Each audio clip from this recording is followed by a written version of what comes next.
ليه بنحس ان التجمعات العائلية بقت حمل تقيل على جيل الجنزي؟ وليه الاهالي شايفينهم جيل مش طبيعي؟ الحقيقة ان الجيل ده لغته مختلفة تماما، هو جيل الشاشات والاختصارات والردود السريعة. التجمعات العائلية فجأة بتاخدهم من المنطقة الآمنة بتاعتهم وبتدخلهم في مواجهة حقيقية، أسئلة كتير وحوارات طويلة ومنافسة هم أصلا غرقانين فيها طول السنة، فبيحسوا ان هم تحت ضغط مش في فسحة. طيب ليه الاهالي بيفسروا سكوت الشباب او قعدتهم على الموبايل في التجمعات العائلية انها قلة ذوق او عزلة؟ الاهالي بيقيسوا الامور من منظورهم هم، فبيشوفوا ان ده رفض للعيلة، ومن هنا بتبدأ دايرة النقد اللي بتبوظ القعدة. السؤال اللي لازم نسأله لنفسنا، هل هنفضل في صراع مين فينا اللي صح، ولا هندور على حل يريح الطرفين؟ طيب ايه هو الحل السحري اللي هيخلي التجمعات العائلية تعدي بسلام بين الأجيال المختلفة دي؟ الحل إننا نوصل لنقطة في النص، إحنا كأهالي نتنازل شوية عن تحكماتنا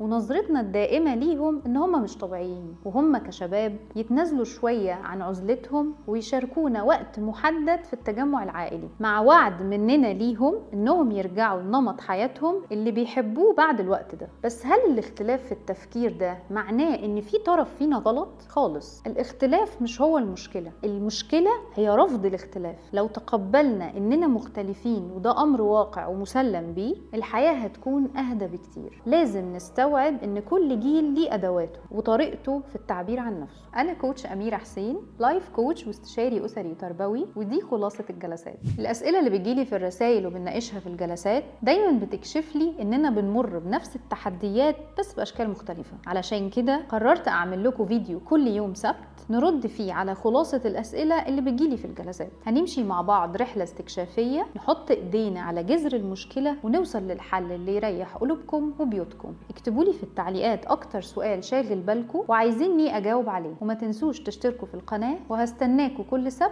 في خلاصة الجلسات.